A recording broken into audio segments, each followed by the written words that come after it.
আজকে ইউনূস সাহেব টিকতে পারেন নাই ফাইনালি কিন্তু রাজনৈতিক শেল্টারের অভাবে। কথার কথা বলছি, আমি বলি না উনি টিকতো 10 বছর থাকুক, নো, উনি নির্বাচন দিয়ে যাবেন, ডেন তারিখক্ষণ উনি দিছেন। কিন্তু যদি রাজনৈতিক শক্তি তাকে টিকায় রাখতো খুব ভালোভাবে, বিএনপির মতো দল যদি তাকে সাপোর্ট করতো, তাহলে ওই 1.5 বছর সে খুব কমফোর্টেবলি অনেক বিচার আচার করতে পারতো, যেটা অনেক কিছু আমরা দেখছি করতে পারতো। এক, দুই হচ্ছে আপনি আসেন, ইউনূস সরকার আসার পর আপনি দেখছেন কি পরিমাণ দাবি দেওয়া নিয়ে আসছিল নানান জনে। এখন তো ইলেক্টেড গভর্নমেন্ট, কোনো দাবি দেওয়া নিয়ে আসতেছে? এখন তো এখন মাত্রই এখন তারা ক্ষমতা, তো ওগুলোর ধার ধারার তো টাইম নেই তাদের। ইউনূস সাহেব তো মাত্র নিছিল। তারপরে রমজান চলছে, হয়তো হ্যাঁ, বলতে পরে পারেন আমরা রমজান, দেখি রমজানের পরে কি আন্দোলন আসে। তাহলে আপনি দাবি দেওয়ার তো আসলে আমাদের শেষ নাই। সেটা আমি বলছি না, আপনি তার মতো লোকের কাছে এত দাবি দেওয়া, 200-250 দাবি দেওয়া নিলেন 1.5 বছরে। আমি দেখবো সামনে কতগুলো দাবি দেওয়া আসে, এখন তো একটাও আসে নাই। আর রাষ্ট্রপতির সাথে যদি দেখো, রাষ্ট্রপতির যে শেল্টারটাই ছিল, সে বলছে তারে বিদেশ যেতে বাড়িতে করছে। কে বাড়িতে করছে? গেলে কি হইতো তার?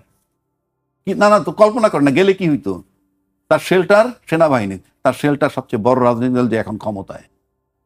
কাজে এগুলো অবান্তর কথা। আর রিপোর্ট করে নাই প্রধান, এই যে সে তো অন্তর্বর্তীকালীন সরকার, সে কি সংবিধান মোতাবেক প্রধানমন্ত্রী ছিল, যে যে সংবিধান তাকে ধাক্কায় নিয়ে যাবে রাষ্ট্রপতির কাছে? ওইটা সংবিধানে বলা আছে প্রধানমন্ত্রী কি করবেন। ইউনূস সাহেবের বেলায় বলা আছে, উনি তো অন্তর্বর্তীকালীন সরকার।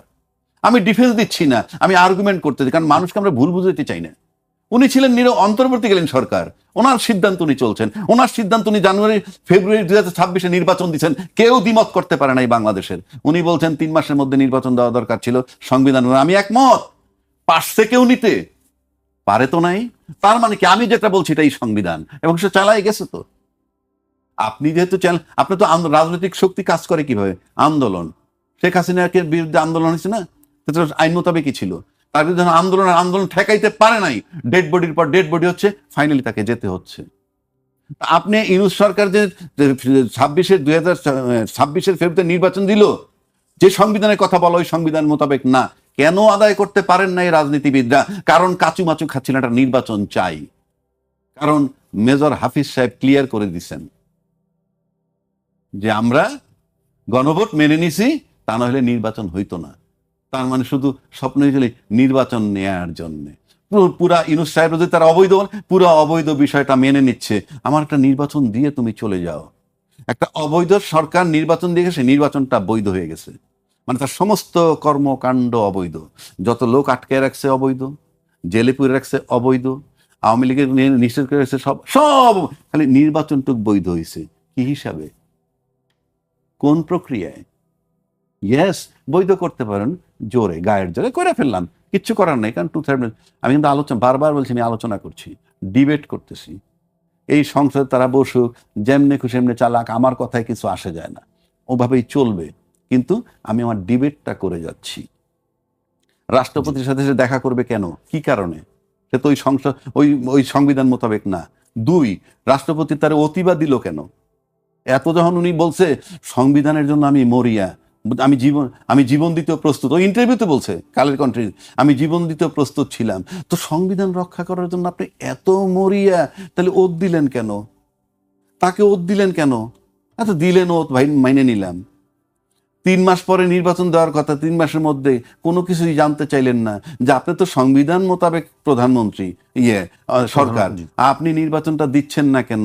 একটা বিবৃতিও তো দেন নাই। আপনার শেল্টার তো ছিল, একদিকে আর্মি আর একদিকে সবচেয়ে বড় ক্ষমতাসীন দল, আপনি নিজে বলছেন, আপনি এই বিবৃতিটা দেন নাই কেন?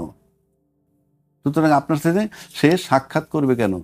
3 নম্বর যদি আপনি আসেন যে আপনি সংবিধান রাখার জন্য একেবারে মরিয়া, জীবন দেওয়ার জন্য প্রস্তুত। আপনার ওখানে আপনার সম্ভবত 11ই জুন 2024, অর্থাৎ 10 তারিখ, 11 তারিখের পত্রিকা আসে, 10 তারিখে দরবার হল থেকে বঙ্গবন্ধুর ছবি সরানো হয়েছে। সংবিধানের 4-এর ক মোতাবেক ছবি থাকাটা ম্যান্ডেটরি ছিল। হ্যাঁ, আপনি কোথায় জীবন দিছেন? আপনি তো সংবিধান ভায়োলেট করতেছেন বঙ্গভবনে বৈশে বৈশে, বঙ্গবন্ধুর ছবি আপনি ঝুলান নাই, আপনি নিজেই তো সংবিধান ভায়োলেট করতেছেন। সুতরাং সংবিধান ভায়োলেশনের জন্য তো আপনার বিরুদ্ধে অ্যাকশন হইতে পারে। আপনি যে সংবিধানের কথা বলতেছেন বারে বারে, সবাই খালি সংবিধানের দোহাই দেন, কেউ সংবিধানের মধ্যে নাই। সংবিধানের মধ্যে থাকলে, আমি আবারও বলছি, 2026-এর নির্বাচন, এই যে সংবিধানের কথা বলে সেখানে নাই। সুতরাং ইউনূস সাহেব তার সাথে দেখা করবে কেন? আর ওনার বিদেশ যাওয়া বন্ধ করছে কে? আপনি এখন স্টেটমেন্ট বানাইলে তো হবেন না।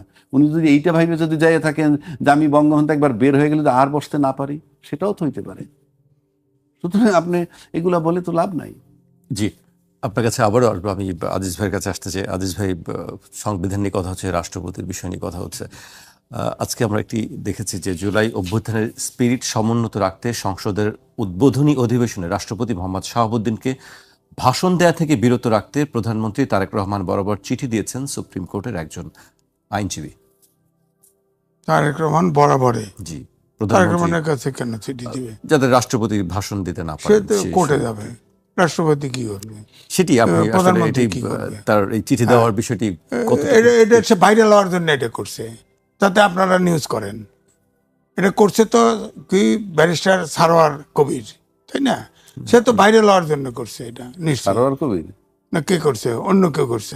হ্যাঁ, তাই তো। শাহরিয়ার কবি শাহরিয়ার সম্ভবত। কবির। জি। হ্যাঁ, সে ভাইরাল হওয়ার জন্য, সে নিউজ হওয়ার জন্য করছে। তাহলে তো সে কোর্টে যায় বলতো, আইন মতো করতো। আমি যেটা বলছি যে সেটা হলো যে সংবিধানে যখন আর্মির ডাকে আর রাজনৈতিক দলের নেতারা যায়, যখন বঙ্গভবনে যায়, তখনও কিন্তু জাতীয় সরকার গঠনের আলোচনা কিন্তু হয়েছিল। তখন কিন্তু ফখরুল ইসলাম আলমগীর বলছিল 3 মাস পরে তো অন্তর্বর্তীকালীন সরকার নির্বাচন হবে, তখনই হবে, এটা জাতীয় সরকার দিয়ে কি হবে। কিন্তু আলোচনায় আছে পুরাটা যে জাতীয় সরকার প্রস্তাব আসছিল, বিএনপি রাজি হয় নাই। আসলে তা না, ব্যাপারটা এইরকম। অর্থাৎ সংবিধানে আছে যে 3 মাস পরে নির্বাচন কমিশন যদি কোনো দুর্বিপাকে পড়ে তাহলে আর 3 মাস। তো এটা সরকার প্রধান ইউনূস 106 অনুচ্ছেদের রেফারেন্স নিয়ে ওত নিচে সংবিধান, তার বিচার হবে সে সংবিধান ভায়োলেট করলো কেন। আর যদি রাষ্ট্রপতি ভবনে, এটা আমার জানা নাই, এটা আমি জানি উপদেষ্টা রেজওয়ানা গেছিল বিদেশে, যা বঙ্গবন্ধুর ছবি দেখছে, ওটা তো সংবিধানে আছে, তার ছবি টানতে হয়, সাথে সাথে টেলিফোন করে সারা বিশ্ব থেকে ছবি নামায় দিছে, বিচার হবে তার। আর যদি শাহাবুদ্দিন নামায় থাকে তারও বিচার হবে, কারণ এটা সংবিধান ভায়োলেশন। আর সরকার প্রধান ডক্টর মোহাম্মদ ইউনূস, তাকে অবশ্যই যে গোপন চুক্তি ফুক্তি যা কিছু করছে এটা সাংবিধানিক ব্যবস্থা, যেহেতু সংবিধান হিসেবে সংবিধান অনুযায়ী ওত নিয়েছে, রাষ্ট্রপতির কাছে অবশ্যই যতক্ষণ রাষ্ট্রপতি আছে ততক্ষণ তার কাছে রিপোর্ট করা উচিত ছিল, সে করে নাই, সে সংবিধান ভায়োলেট করছে, তার বিচার হবে, এর বিচার হবে, এ সরকার করতে হবে তাকে। হ্যাঁ, এখন ধরেন রাষ্ট্রপতি এখনো আছে, আপনি রাষ্ট্রপতি যে এই যে প্রধান মন্ত্রীকে আপনার চিঠি দিল, হ্যাঁ, এটা তো প্রধানমন্ত্রীকে কোর্ট থেকে স্টেনিক, প্রধানমন্ত্রী কেন করবে? প্রধানমন্ত্রী তো বলছে যে তারা, বিএনপি বরাবরই বলছে যে তারা সাংবিধানিক কোনো শূন্যতার পক্ষে নয়, যার ফলে বিএনপি, আপনার যখন আন্দোলন হয় বিএনপি বলছে সমর্থন আছে। 3 বাহিনীর চিফ তো ওই ফাঁকে ক্ষমতা লইতে পারতো, লয় নাই তো, তারাও একটা সাংবিধানিক সরকার থাকুক এটা চাইছে, এই জন্যই এইটুকু জোড়াতালি হয়েছে। কিন্তু ইউনূস খেলে গেছে, ডক্টর ইউনূস খেলে গেছে। এখন তো তার বিরুদ্ধে দুদিকে একটা সরকার প্রধান, দুদিকে একাধিক মামলা হয় কি করে? তো এই জন্য আমি বলছি এইরকম অনেক উপদেষ্টা হয়েছে, এবং সবচাইতে বেশি অভিযোগ পড়েছে ছাত্র উপদেষ্টা ছিল সজীব ভুইয়ার বিরুদ্ধে, সবচেয়ে বেশি অভিযোগ পড়েছে। তো এগুলোর তো বিচার হতে হবে। তো আইনের শাসনে যদি এটা স্কেপ করে দেন, আওয়ামী লীগকে ছেড়ে দেন, সবকিছুই যদি খেয়াল খুশি মতো সমঝোতা করেন রাজ্জাকি ভাইয়ের মতো, তাহলে তো পলিটিক্সে আপনাদেরও বিদায় নিতে হবে। এটা তো রাজ্জাকি ভাইয়ের মতো, হ্যাঁ, আমি না, রাজ্জাকি ভাইয়ের মতো না, ওই হাসিনার মতো। আপনি বলেন যে আপনার বাংলাদেশ ব্যাংকের গভর্নরকে যেভাবে বিদায় দেওয়া হলো, ওখানে বলা হলো, ওখানে জামাত থেকে বলা হয়েছে যে এটা সরকারি মব। আরে আপনি বঙ্গভবনে বাংলাদেশ ব্যাংকের খবর অনেকেই জানে না। বাংলাদেশ ব্যাংকে আওয়ামী লীগ, বিএনপি, জামাতের সংগঠন আছে, এছাড়াও এর বাইরে অসংখ্য সংগঠন, এবং সবাই যৌথভাবে আন্দোলন করছিল। আন্দোলনের এক পর্যায়ে বাংলাদেশ গভর্নরের রিজিগনেশন পর্যন্ত চাইছে। কিন্তু বিষয়টা হচ্ছে এটা তো নির্বাচিত সরকার, গণতান্ত্রিক সরকার। এখন সময় যতই হোক, আপনি হুট করে গভর্নমেন্টকে আরেকটা বাদ দিয়ে আরেকটা গভর্নর ব্যবসায়ীকে ঢুকাই দিলেন কেন? আপনি বাংলাদেশ গভর্নরকে যদি আপনার সরকারে আছেন, তাকে নাও রাখতে পারেন, তাকে বলতেন যে আমাদের নিজস্ব পলিসি আছে, অর্থনৈতিক পলিসি আছে, আমরা গভর্নর বদলাইতে চাই, আপনি একটু যদি দয়া করে, বুঝে গেল, সে রিজাইন করে চলে যেত। তাকে তো এইভাবে বিদায় করা উচিত হয় না। জি, যেটি সবাই এগুলো বলছেন। তো সরকারকে হিসাব করতে হবে, তাই না? তারপরে ধরেন 21-এ পদক দেওয়া, একজনের সব কিছু ট্রেনিং ফ্রেনিং সব হয়ে গেল, পরে দিলেন না, সে একজন মাইনরিটি, কেন করলেন?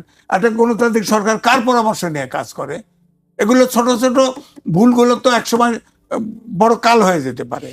সুতরাং এগুলো হিসাব করে সরকার, ধরেন 17 বছর তো লন্ডনে থেকে আছে, আমি তাকে বলি বিলেতি বাংলাদেশি, কারণ সেই কালচারে বড়। উনি ভুল করবেন কেন? উনি প্রধানমন্ত্রী, ওনার উপদেষ্টা পরিষদ থাকবে, আছে না? অনেকগুলো বানাইছে না, পাকনা পাকনা রাজনীতিবিদরা বানাইছে না? এই ভুলগুলো কেন হলো? এগুলো ভুল আমি বলবো। এগুলো গণতান্ত্রিক সরকার, আমি বলবো বাংলাদেশ ব্যাংকের গভর্নর, হিউম্যান রাইটস কমিশনের চেয়ারম্যান, তথ্য কমিশনের প্রধান তথ্য কর্মকর্তা, প্রধান বিচারপতি, এগুলোকে নামায় দিবেন কি ফুস করে, মব সন্ত্রাস করে বের করে দিবেন?